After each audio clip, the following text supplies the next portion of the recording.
What is up, Pokemon Beta? This is Battlepower777 here, bringing you guys my third, or I actually think it's my fourth upload to this channel. And this is going to be an Ubers match against a good friend of mine, DBZMarioGeno. He always gives me good battles. And he asked for an Ubers battle, and if you guys know me, I love Ubers, so I was like, why the hell not? But now, judging by the team preview, I had nothing really safe to lead off with, so I just decided to lead with my Mewtwo. I assumed he'd lead with Genesect, but the thing is, I could just switch out if anything would happen.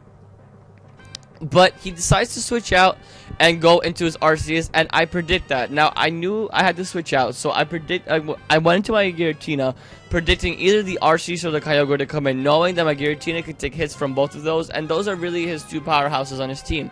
So I knew I could take hits from those, and I go for Will-O-Wisp trying to burn this Arceus because it's a Swords Dance set. So, like, the fact that I saw this Arceus as a normal Arceus, I knew it's the Swords Dance Extreme Killer set. But he does stop to switch out, which I kind of knew he would do. But I just go for Will-O-Wisp trying to burn anything on his team so I could actually get residual damage. He goes into Palkia. Now, since Palkia is usually a special attacker, I can go into my Tyranitar to take a hit, as my Tyranitar is the max special defense set. And with Sand, it's going to, take special hits really well. Unfortunately, he does get a crit with the Spatial Ren, and Spatial Ren is a high crit move, so I mean, it happens. But now, I'm going to go for Pursuit, predicting him to switch. His Palkia cannot do much against me. I mean, if he keeps going for Spatial Ren, it's not going to do a lot of damage, and I could just keep hitting him with Crunch. So I just decide to go for Pursuit to do damage to him. I did want to set up my rocks, but I think that was a better play, as his Palkia is now at a really low amount of HP, and the next switch in is pretty much going to have it killed. So he goes into Genesect. I'm fearing the U-turn, so I'm going to go into my Giratina so I can take the hit. He actually opts to go for the Iron Head, so I'm guessing it's a more physical based set, which makes sense because in Ubers, many things are specially defensive instead of physically defensive. So it'll catch people off guard, as Genesect does have, I think, the same special defense and special attack and attack stat. But now I'm going to go for Will-O-Wisp again, just trying to burn anything that's going to come in. I know he's going to switch out because he does not want to stay on this Giratina. And he goes into Fortress, and I'm like, okay, this is great because now this Fortress's 30 is worn off. It's burn, and like leftovers will not be able to recover the amount of damage burn took. So I'm going to go into my Tyranitar to finally be able to safely set up my Stealth Rocks. Stealth Rocks is going to hit his, honestly, I'm pretty much doing it to hit his Current Black, but Stealth Rocks is always just a useful move, as it'll just do, entry hazard damage. But now, I knew he set up his rocks, so I go to my Tyranitar to set up my rocks, and he's going to switch out. Now, I thought that was weird. I thought he should have just stayed in and went for Rapid Spin, but the thing is, many Tyranitar do carry Fire Blast. Mine does not, which is why I didn't think of that. But many Tyranitar do carry Fire Blast, so I see why he switched out. It was a very... It was a very, optimal play to go for. But now that his Kyogre is brought in, I'm like, okay, I have only two things on my team that can take this hit. And since my Giratina is damaged, I feel like Arceus is the best thing to do to scout what kind of set this Kyogre is. And judging by that extreme amount of damage, it is definitely a Choice Spec set. And I was so scared because Choice Spec's Kyogre is such a powerhouse. It really is nothing to laugh at, as it just destroys everything. And this kind of changed my entire thought process of the battle. But now, I did go for Judgment, as it's water based. Since it's in the rain, it'll probably do more than Spatial Ren, which I do carry on this Arceus. But in either case, I decided to go to Mewtwo, as I know it's Choice Specs, and I could just go for a Choice Specs Sky Strike or whatever move I decide to go for. He does decide to sack his Palkia, which is honestly the good play, because this thing is almost dead. He really can't do much with it, which is why I thought Pursuit was the good play back then. But now I go for Side Strike, take out the Palkia. I was hoping he'd stay in, but it's obviously not. It's a freaking Kyogre. It's going to destroy everything. But now he's going to go into Genesect. I'm still fearing that it's Scarfed, and I do not want to take the U-turn because it will most likely take out my Mewtwo. Maybe it lived barely, but I am not risking it. So I just have to go into Giratina yet again, as it really is the safe play to go for against the Genesect. And now the fact that I know that this Genesect is mostly physical, it just makes me want to go to Giratina even more. But now he's going to bring a Kyogre, and I'm like, okay, this is really scary because I can't switch out. Nothing on my team can take on this Kyogre except this Giratina.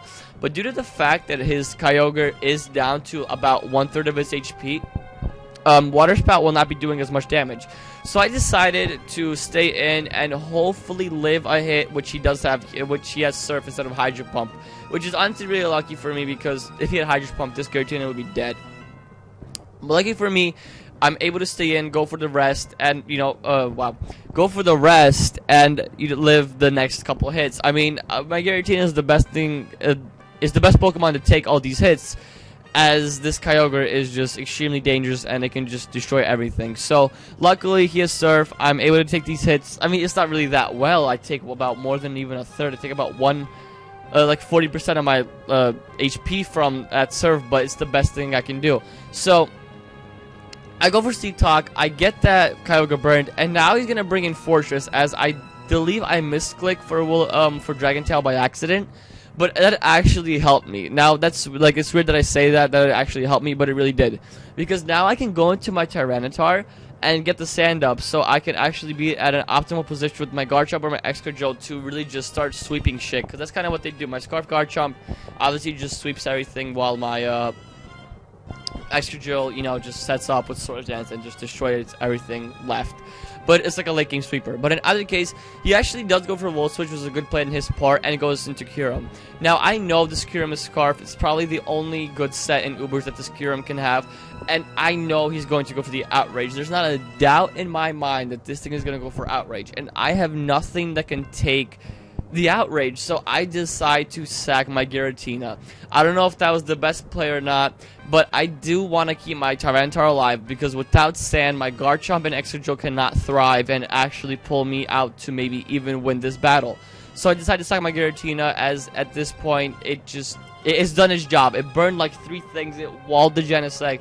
I have to find another way to actually take out his team without this Giratina. So I go into Garchomp and I'm like, okay, he is at, I believe, like less than not 1/4. He's at less than 3/4 of his HP, and I'm like, okay, I do not want to lock myself into Outrage, because that's gonna screw me in the end. So I'm gonna go for Dragon Claw, and actually, I think locking myself into Outrage would have been the better play. I mean, actually no, because then he would have brought in Genesect. So I knew that move would have really been cost me, because it leaves him at an advantage. So I go. When he brings in Arceus, I know Dragon Claw is not going to do much to it, so I have to bring in my Mewtwo, hoping to live the Swords Dance Extreme Speed combo. I knew he would go for Swords Dance. For him, it was too good of an opportunity to not go for it. So he's going to go for Extreme Speed. I was hoping I could live with Mewtwo, because, I mean, Mewtwo really is more bulky than one might think, but he actually just one-shots me. And I was surprised that he did, because, I mean, I just underestimated the sheer power of Arceus. Like, I thought this was a game for me at this point. I maybe thought the Garchomp could live, as Garchomp is very bulky. It does have a high HP stat, and it has a decent defense stat. So I thought that maybe I could live. He misses due to Sandveil. This is why Sandveil was banned from standard play, and same with Stonecoat, because it makes those moments for your opponent that they're like winning. They're in a winning situation, and then it just takes it away from them. Because I go for Outrage, I get the crit and knock him out. That crit miss mattered so much, you have no idea. That was game changing. Without that crit miss, I don't know if I would have been able to take him on. But let's just go on with the battle, and I'll talk about that later. So he goes for Ice Beam, which is Genesect, obviously, to take out my Garchomp. I knew he had to have an Ice Beam on his Genesect, because it's Ubers. It's so many Dragon types. There's no way he does not have an Ice Beam. But now I see this is the perfect chance to bring in my Excadrill. It outspeeds everything. It outspeeds this Kyogre, because Choice Specs Kyogre usually is invested in HP, and seeing by his HP stat, which is 403, I know this is the bulky Choice Spec set, and that's the only one that really is optimal. So I was always scared of it being the max speed set, but then at this point I realized I can't. I have to just go for it. And now, I, for some reason, forgot that my Sand went away, so I just stayed in and went for Earthquake. But he goes for Iron Head, and I actually, I sort of thought he would go for Iron Head, so I actually still decided to stay in, due to the fact that I knew he'd go for it to take out my T-Tar. But in either case, if I went to T-Tar, I would have set up my Sand again, and just would have swept the Excadrill again. So, I mean, all he has left is his Fortress, while I have my Tyranitar and my Excadrill left. I mean, honestly, it's really funny, because he has Gyro Ball in his Fortress, and if without Sand Rush, I mean, with Sand Rush, if I had Sand up again, I think that Gyro Ball would have done more damage. But in either case, that crit miss did matter, as it really just made the batch shorter. But if my Garchomp, if my Garchomp lived the Extreme Speed, which I think it might have, maybe it wouldn't have, I don't know, maybe somebody could calc it. But if it would have, I would have gotten an Outrage off. I would have just brought an Excadrill, and I would have taken out anything on his team. with this extra drill, I would have been able to Earthquake and take out anything. And then whatever he'd bring in next, I bring in my T-Tar to set up the sand and just take it out from that point. So maybe the match would have went a little bit different, but I'm not too sure. I still think I had a fighting chance against this team at that point if my Garchomp was able to live the extreme speed. If not, then that crit miss really did matter like way too much. Like that's why Sandveil is banned, because it turns game-winning situations in, just turns them all around and makes it makes your opponent when, like, if your opponent has Sandveil. Like I don't even know what I'm saying. I just keep rambling, but it's just at that point, that's why Sandveil's Slowpoke is banned, because it just makes hacks happen that can change the tide of the game. But anyways, guys, I hope you enjoyed this battle. This is a really good one in my opinion. And if you guys like this battle, make sure to check out my channel. You know, check out my Wi-Fi battles. I also upload Yu-Gi-Oh stuff. I just thought I'd throw that out there because, you know, I mean, it's just my channel isn't all Pokemon. So yeah, guys, hopefully you enjoyed this battle. If you did, make sure to check out my channel. You know, leave a like there, subscribe. You know, whatever you want to do there. Watch a couple videos. And yeah, so hopefully you enjoyed. Rate, comment, subscribe. Thank you, Xenon, for bringing the Mosh Pit Beta back. You know, I can't thank you enough. You know, trying to help us lower, I guess, rated and like viewed YouTubers. And yeah, so thank you guys. Rate, comment, subscribe, and I will see you all later.